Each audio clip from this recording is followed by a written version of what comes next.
नमस्कार, आप देख रहे हैं दूरदर्शन किसान गांव किसान कार्यक्रम की एक नई कड़ी में मैं अदिति शर्मा आप सभी का स्वागत करती हूं। हमारे देश में अब कृषि के क्षेत्र में बदलाव आ रहा है। हमारे देश का युवा अब खेती किसानी से जुड़ रहा है और बता दें इस क्षेत्र के विकास में अहम योगदान भी दे रहा है। हमारे इस कार्यक्रम के जरिए कुछ ऐसी ही अहम जानकारियां हम आप तक पहुंचाएंगे।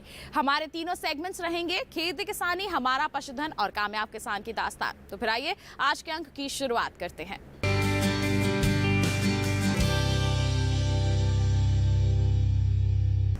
हम सभी जानते हैं कि मोटे अनाज यानी कि कद्दन हमारे स्वास्थ्य के लिए कितने लाभकारी साबित होते हैं और यही कारण है कि हमारे किसानों ने भी अब इनकी खेती की ओर अपना रुझान बढ़ाना ज़्यादा कर दिया है। हमारे किसान इसकी खेती से जुड़ रहे हैं, अच्छी आमदनी भी अर्जित कर रहे हैं, लेकिन इसका प्रसंस्करण अगर करते हैं तो और भी ज़्यादा फायदेमंद साबित हो सकता है और यही कुछ किया है हमारी युवा शुभांगी ने। किस तरह से वो इस दिशा में आगे बढ़ रही हैं, आइए जानते हैं हमारे सेगमेंट खेती किसानी के जरिए।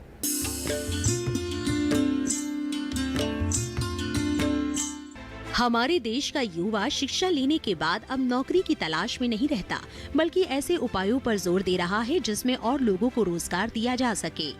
इसके लिए युवा वर्ग छोटे छोटे स्टार्टअप से अपने हुनर को उड़ान दे रहे हैं, जिसमें लगभग हर क्षेत्र शामिल है। ऐसे ही कुछ लोग कद्दन का प्रसंस्करण कर लोगों तक बेहतर आहार पहुंचाने का प्रयास कर रहे हैं। हालांकि कभी मोटे अनाज हमारे आहार का हिस्सा हुआ करते थे, जिससे हमें संपूर्ण पोषण मिल जाया करता था, लेकिन तेजी से बदलती जीवन शैली में हमने कद्दन को पीछे छोड़ दिया है। लेकिन एक बार फिर से नई पीढ़ी इसे बाजार में नए रूप में उतार रही है। ऐसी ही एक युवा उद्यमी है शुभांगी, जो मिलेट्स पर काम कर रही है। उनकी छोटी सी कंपनी गोल्डन मिलेट्स कई तरह के उत्पाद बना रही है, जो मोटे अनाजों से बनाए जाते हैं। कैसे और क्यों आया शुभांगी को ये ख्याल, आइए उन्हीं से जानते हैं।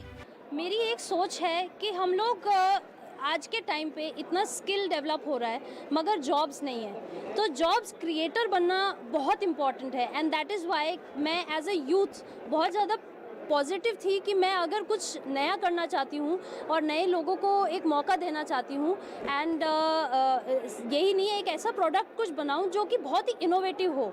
आज के टाइम के लिए अगर हम देखें कि एक इनोवेटिव वर्ल्ड आ गया है जो हेल्दी है एंड बहुत ज़्यादा कॉन्शियस है, तो उस केस के अंदर सबसे ज़्यादा जो महत्व रखता है वो ये है कि आपका जो भी आपका खान पान है वो बहुत इम्पॉर्टेंट हो। तो मेरे जो बेसिक फंडास थे वो ये थे कि मेरे पास एक तो जॉब सीकिंग जो लोग आए मैं उन्हें जॉब दे सकूं, दूसरा मैं स्किल आगे डेवलप कर सकूं, प्लस एक फार्मर्स जो हैं उनको मैं एक अपॉर्चुनिटी दे सकूं, क्योंकि जितने भी मिलेट्स हैं वो सारे के सारे रिवाइव होने बहुत ज़रूरी है। हमारे पुराने टाइम पे यही खाए जाते थे एंड बहुत हेल्दी होते हैं, किसी को कोई लाइफस्टाइल डिजीज़ नहीं थी, ना डायबिटीज़ था, ना ही बीपी था, कोई दिक्कतें नहीं थी।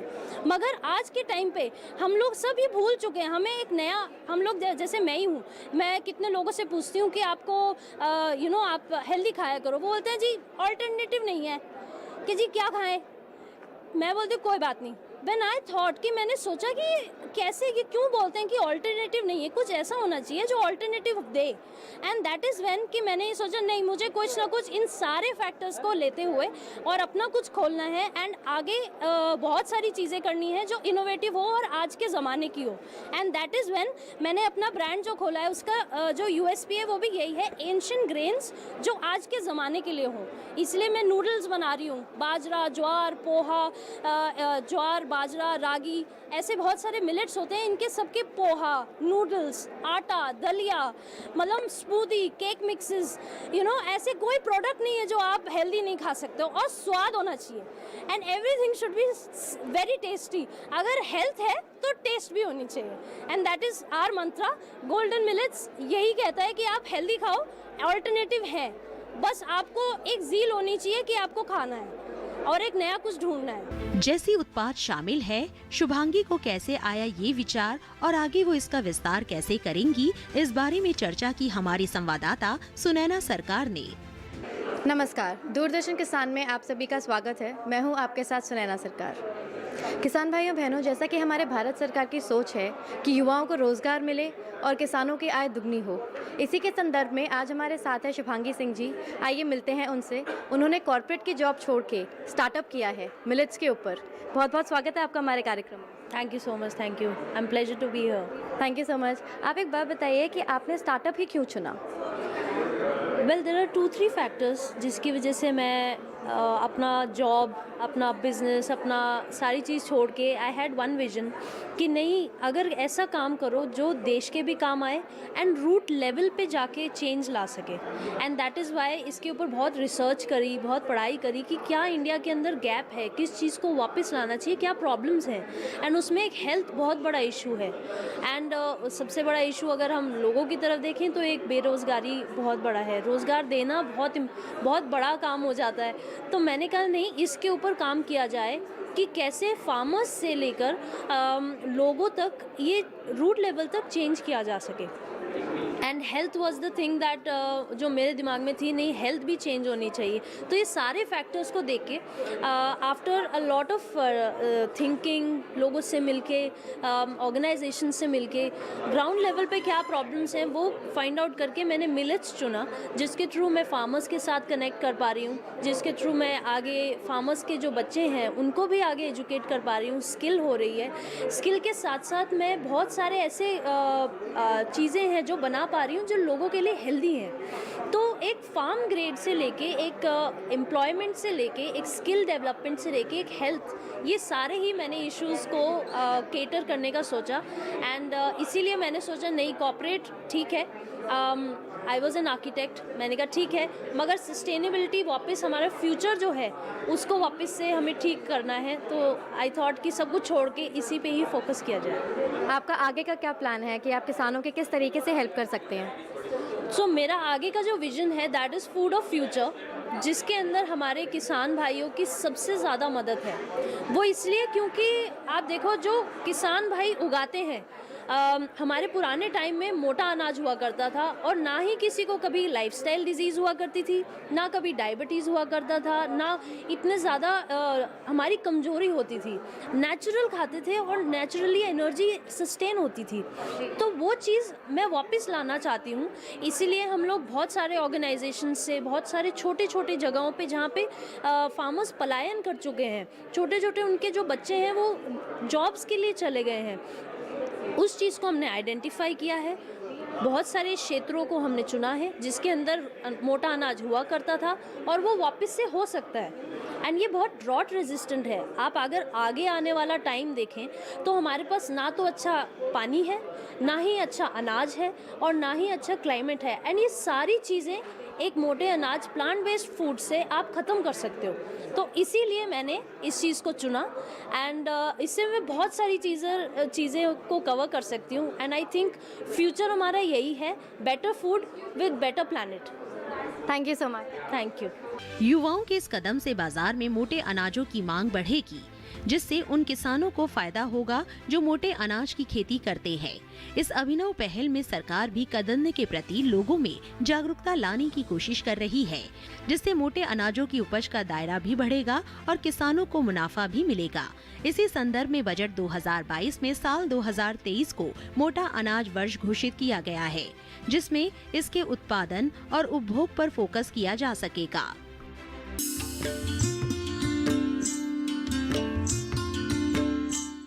तो ये था हमारा सेगमेंट खेती किसानी। इसी के साथ बता दें कार्यक्रम में वक्त हो चला है एक छोटे से ब्रेक का। आपका हिम्मत जाइए, बने रहिए दूरदर्शन किसान पर, देखते रहिए हमारा कार्यक्रम गांव किसान।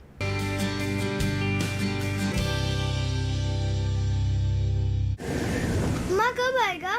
अभी आएगा। अरे बोलो ना माँ, कब आएगा? बोला ना, अभी आ जाएगा। ये ले, आ गया कुआं। अरे कुआं नहीं माँ, हमारे घर नल से जल कब आएगा? नल से जल? अरे गुड्डी, बहुत जल्दी आएगा पानी। जल जीवन मिशन आ चुका है। हम 1 कदम उठाएंगे तो सरकार 10 कदम उठाएगी। सच? तुम्हारे मुंह में घी शक्कर। घी शक्कर नहीं माँ, स्वच्छ जल। 2024 तक देश के सभी 19 करोड़ घरों में पहुंचेगा पीने का साफ पानी। अब होगा हर घर जल। जल जीवन मिशन, जल शक्ति मंत्रालय, भारत सरकार।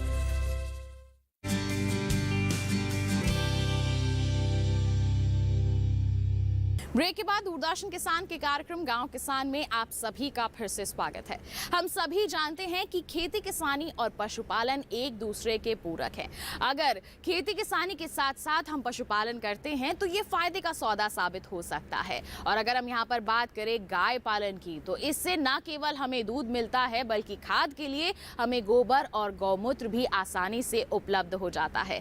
बता दें आपको, गायों के महत्व के बारे में लोगों को जागरूक कर रहे हैं गुजरात के राजकोट के रमेश भाई। वो न केवल गाय पालन कर रहे हैं बल्कि गायों की सेवा में लगे हुए हैं। आइए मुलाकात करते हैं इनसे, जानते हैं किस तरह का बदलाव आया है उनके जीवन में गाय पालन से जुड़ने के बाद। आइए देखते हैं हमारा सेगमेंट हमारा पशुधन।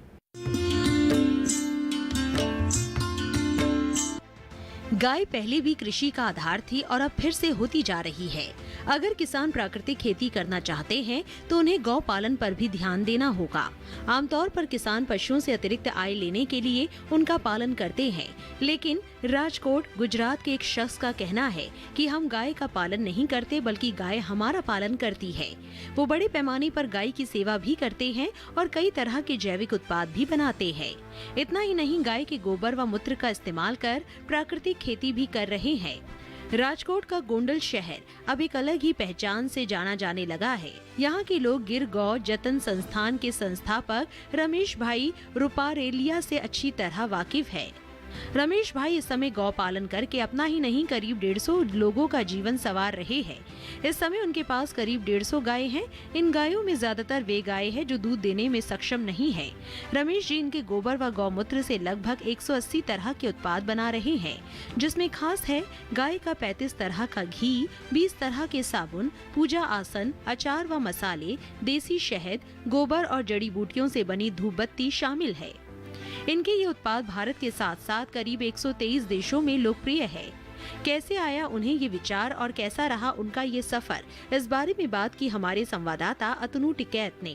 कहते हैं कि प्राकृतिक खेती बिना गौ के संभव नहीं है, तो आज मैं जानना चाहूँगा कि रमेश भाई ने इसे व्यवसाय के रूप में कैसे लिया है और क्या क्या कर रहे हैं। रमेश भाई, आपका बहुत बहुत स्वागत है। जी, बहुत बहुत साधुवाद आपका। और मैं जो है लगभग हमारे घर में 150 गौ माता है और गाय के आधार पे रोजगार हम लोग गौ माता की पंचगव्य प्रोडक्ट 180 के आसपास प्रोडक्ट बना रहे हैं और 123 देश में ऑफिशियली बेच रहे हैं ऑन पेपर, और लगभग 10 साल से ट्रेनिंग दे रहे हैं। 26 देश के लोग ट्रेनिंग लेके, हमारी एक यूट्यूब चैनल भी है। तो ये हमारे जीवन में सिद्ध हुआ है कि मनुष्य को गाय पालती है, मनुष्य गाय को नहीं पालता। जो हम गौ सेवा की बात कर रहे हैं ना, वो हमारी अज्ञानता है और ना समझदारी है। यदि हम संपूर्ण टेक्नोलॉजी और पूरे समझदारी के साथ गौ माता के साथ काम करेंगे, गौ माता का पालन पोषण और उससे बाय प्रोडक्ट, गो आधारित कृषि, उस सब को मिला के हम लोग उसमें से अच्छा रोजगार कमा सकते हैं, अच्छे से अच्छा पैसा कमा सकते हैं। वो हमारे जीवन में प्रमाणित हुआ है। अभी जैसे आप बोले तो गाय के आधार के बिना, जैसे आप कृषि में से गाय हटा लो तो कृषि जहरीली हो जाएगी, मतलब बेकाम हो जाएगी, नाकामी हो जाएगी। आयुर्वेद से गाय हटा लो तो आयुर्वेद बेकाम हो जाएगा, जहरीला हो जाएगा, मतलब केमिकल वाला हो जाएगा। अध्यात्म से गाय हटा लो तो अध्यात्म बेकार हो जाएगा। इस तरीके से गाय सबको देती है, सब कुछ, अर्थ भी देती है, कीर्ति भी देती है, ज्ञान देती है, आरोग्य देती है, तंदुरुस्ती देती है, एकता देती है। तो गाय के आधार पे जो हमने कृषि किया है लगभग 15 साल से, आज से 13 साल पहले हम जो शादियों में फेंकी हुई रोटियां है उसको खा के रोड की नाली में सोते थे और जैन परिवार का खेत रेंट पे रख के काम कर रहे थे। जब हमारे पास पैसे नहीं थे तो गाय का गोबर और गौमूत्र खेत में यूज करना चालू किया, तो उससे पैदावार बढ़ती गई और हम लोग जो नॉन प्रोडक्टिव गाय, जो दूध नहीं देने वाले गाय बढ़ाते गए, क्योंकि हमें चाहिए था गोबर गौमूत्र। तो ऐसे करते करते आज हमारे पास लगभग 150 एम्प्लॉय है। 125 से 150 के बीच में हम लोगों को रोजगारी देते हैं। 150 गाय को पालते हैं, 180 प्रोडक्ट बनाते हैं और पूरे वर्ल्ड में भेजते हैं। जो हमारी प्रोडक्ट यूज करते हैं उसकी भी तंदुरुस्ती सुधरती है। तो गाय डायरेक्ट और इनडायरेक्ट पूरे समाज का आधार है। ये साबित हुआ है। ये तो हमारी गलती है कि उसकी पालन पोषण की विद्या जो है वो हम भूल गए हैं। यदि उसको सही मायने से, सही तरीके से, टेक्नोलॉजी के साथ काम किया जाए। आज के युग में देखो, हम उधर खेत में रहते हैं, पूरा परिवार खेत में रहने के बाद 123 देश में माल बेचते हैं। तो इतनी बड़ी टेक्नोलॉजी के ज़माने में हम गाय को टेक्नोलॉजी के साथ जोड़ के, गाय का भी शोषण न हो, आपके एम्प्लॉय का भी शोषण न हो, और आप जिसको प्रोडक्ट दे रहे हैं उसका भी शोषण ना हो, उसको भी अच्छी प्रोडक्ट मिले। भले दाम अपने हिसाब से ले रहे हो, आप प्रॉफिटेबल तो रहना ही पड़ेगा। तो गाय जो है वो गाय के आधार के माध्यम से मनुष्य, पूरा संसार इसके आधार पे तंदुरुस्त रह सकता है। ये हमारे जीवन में प्रमाणित हुआ है। रमेश जी गौ सेवा को और आगे ले जाने के लिए काम कर रहे हैं। उनकी अगली रणनीति है कि वो किसानों को गाय दान करेंगे, जिससे गायों की संख्या में तो इजाफा होगा ही, साथ ही प्राकृतिक खेती को भी बढ़ावा मिलेगा। जैसे कि हम लोग ये बनाते आसन, ये गाय के गोबर से बना हुआ आसन है। गाय के पंचगव्य में गाय का घी बनाते हैं। Many type of herbal ghee 35 type हम बनाते हैं खेत में ही। और ऐसे साबुन बनाते हैं, ऐसे साबुन लगभग बनाते हैं हम 15 से 20 प्रकार के। और ये इतने हेल्दी है। साबुन में मक्खन, घी, दही, दूध, हल्दी, चंदन, एलोवेरा, अलग अलग चीज़ें बहुत सारी यूज करते हैं। तो कहने का मतलब है ऐसी 180 प्रोडक्ट है। नाक में डालने का नस्य बनाते हैं जो गले के ऊपर की 1000 बीमारी 3 महीने में क्योर करता है। तो ऐसी प्रोडक्ट के बारे में बोलेंगे तो बहुत सारी प्रोडक्ट है। और भी हम आगे करने वाले हैं। और भी हम अभी अलग अलग प्लान कर रहे हैं। छोटे छोटे किसान को हम 10-10 गाय देंगे, उससे उसकी बाय प्रोडक्ट अच्छे दाम से खरीदेंगे। क्योंकि मैं अकेला करूंगा तो 500 गाय पाल पाऊंगा, लेकिन मैं 500 किसान ऐसे खड़ा करूंगा कि जिसको 10-10 गाय दिलाऊंगा, तो वो 50,000 गाय हो जाएगी। ऐसा आगे का सपना है। गाय पालन हमारे देश में आम है, लेकिन रमेश जी गौ पालन में पुरानी परंपराओं का समावेश करते हैं। वो कहते हैं गाय के आहार विहार में खास ध्यान दिया जाए तो उन्हें बीमारियों का खतरा लगभग ना के बराबर होता है। पिछले 15 सालों में उन्होंने अपनी गाय में किसी बड़ी बीमारी के लक्षण नहीं देखे।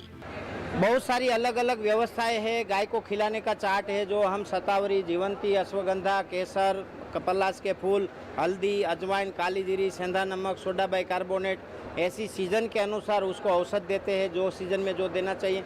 मतलब हमारी 150 गौ माता में 6 महीने में एक आध बार एलोपैथी डॉक्टर को आना पड़ता है। मैं एलोपैथी का भी दुश्मन नहीं हूँ, परंतु हम ऐसा काम करें कि कम से कम खर्चा लगे। उसके लिए हमारी YouTube में 800 से अधिक वीडियो है। गाय को बुखार आता है तो उसको हल्दी नमक लगा के उसको कैसे बुखार को ठीक किया जाता है। और ये दादा दादी से चला आ रहा है, इसमें कोई मेरा संशोधन नहीं है। ये तो मेरे दादा ने मुझे दिया था, उसके दादा ने उसको दिया था, वही परंपरा है और बेस्ट रिजल्ट वाला है ये। अच्छा, ये टीका और इन सब का क्या व्यवस्था रहती है? जो देखो, हम 15 साल से मेरे हाथ से गोपालन करते हैं, कभी कोई वायरस आया नहीं है और कोई टीका की जरूरत नहीं है। टीका लगाना चाहिए यदि आपका गोपालन ऐसे माहौल में है, वायरस के माहौल में, आसपास में HF का ये सब रोगिष्ठ पशुओं का हर्ड है आसपास में, तो लगाना चाहिए। पर मेरा तो जंगल में है, वहाँ कोई कनेक्टिविटी है नहीं, तो मुझे जरूरत नहीं रहती है। हमारे देश के किसान अगर रमेश जी का अनुसरण करें तो निश्चित ही देसी गौवंश में तो इजाफा होगा ही, साथ ही आय में कई गुना की वृद्धि हो सकेगी।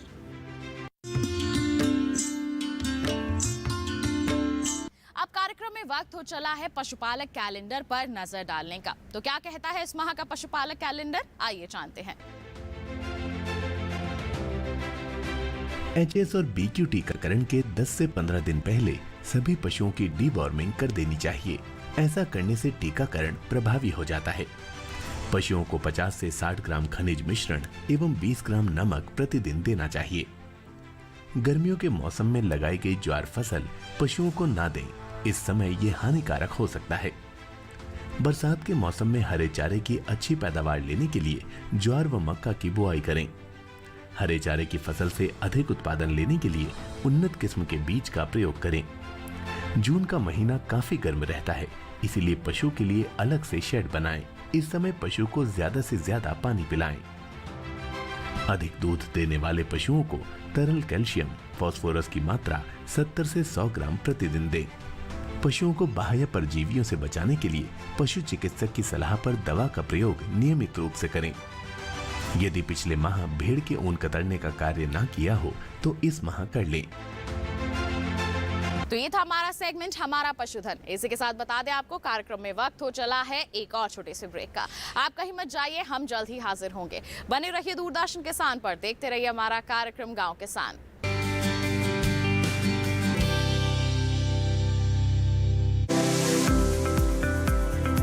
किन फसलों में हुआ चढ़ाव, किन के उतरे मंडी भाव, कहां पे गेहूं सरसों चमकी, किस मंडी में अरहर लुढ़की। हल्दी धनिया तेज बिके हैं या फिर भाव रुके रुके हैं। आगे किसका भाव बढ़ेगा, किन फसलों का दाम घटेगा, ये सब जानने के लिए देखिए मंडी खबर एक्सपर्ट्स के साथ सोमवार से शनिवार शाम 5 बजे। देखिए मंडी खबर सिर्फ दूरदर्शन किसान पर।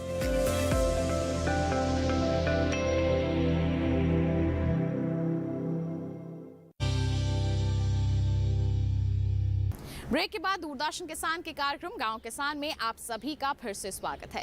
अब कार्यक्रम में वक्त है कामयाब किसान की दास्तान का, यानी कि मुलाकात करने का हमारी सफल किसान से। बता दें आज की जो हमारी कामयाब किसान है वो केवल खेती किसानी ही नहीं करती बल्कि बागवानी से भी जुड़ी हुई हैं, जैविक फलों का उत्पादन कर रही हैं, लोगों की सेहत को सुधारने में अहम भूमिका भी निभा रही हैं। आइए मुलाकात करते हैं इनसे, जानते हैं कैसा रहा है इनका कामयाबी का सफर।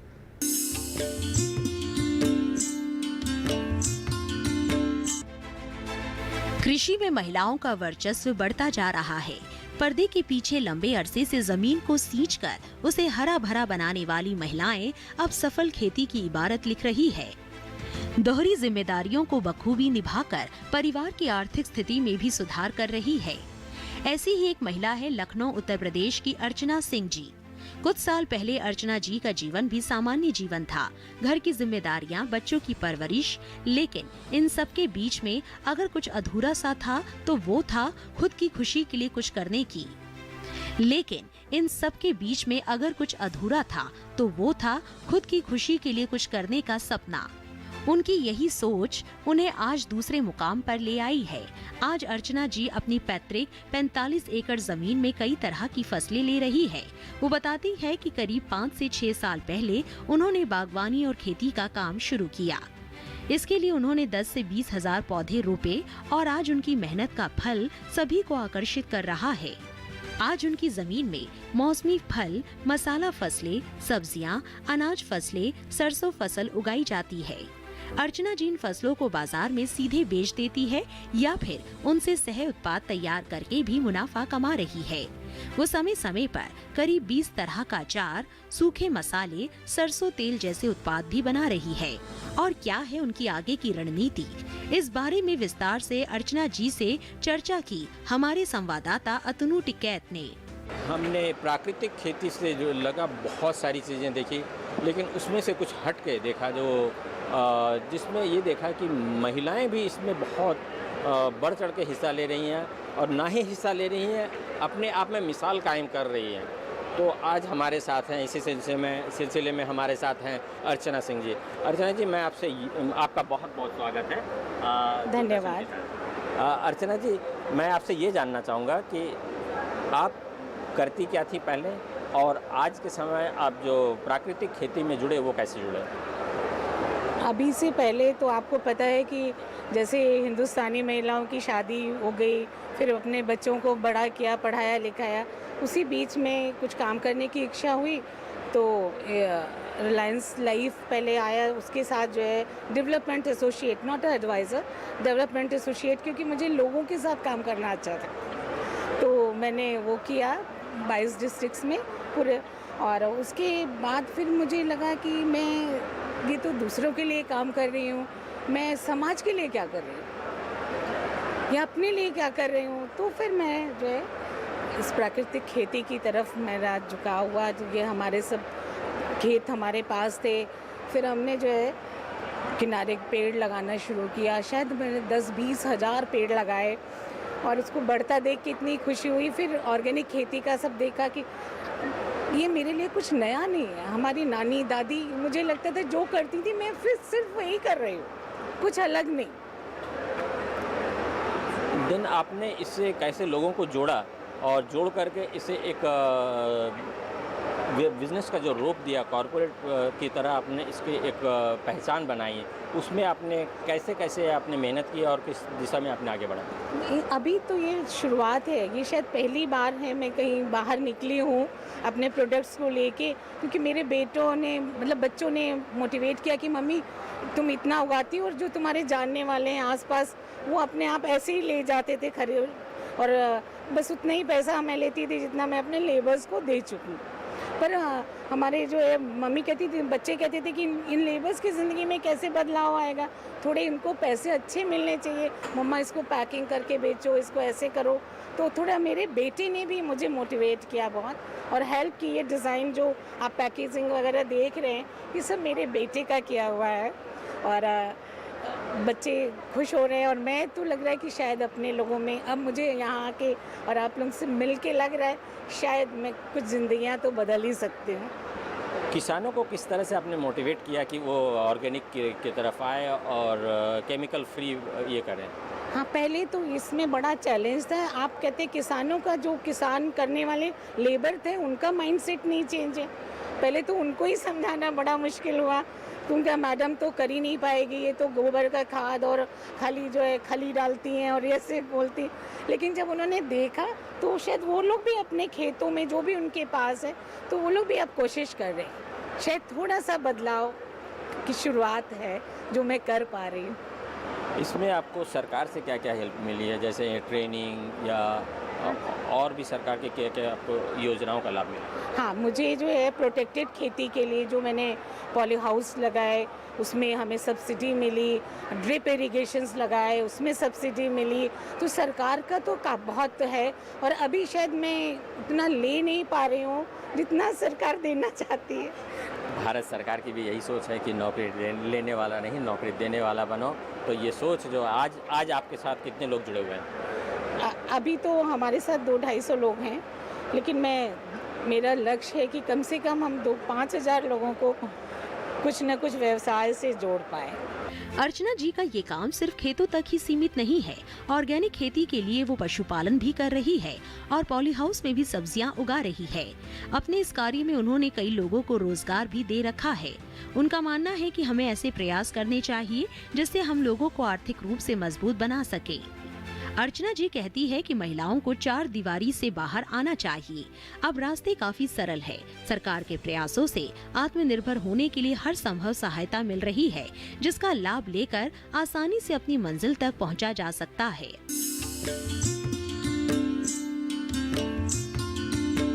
तो ये थी हमारी आज की कामयाब किसान। उम्मीद करते हैं इनकी कामयाबी को देखकर आप भी इनसे जरूर प्रेरित हुए होंगे।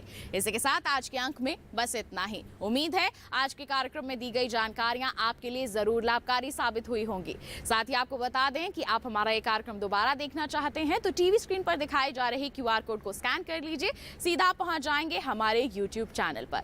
तो इसी के साथ आज के लिए बस इतना ही। अगले अंक में फिर होगी मुलाकात। तब तक के लिए हमें दीजिए इजाजत। आप बने रहिए दूरदर्शन किसान पर। नमस्कार।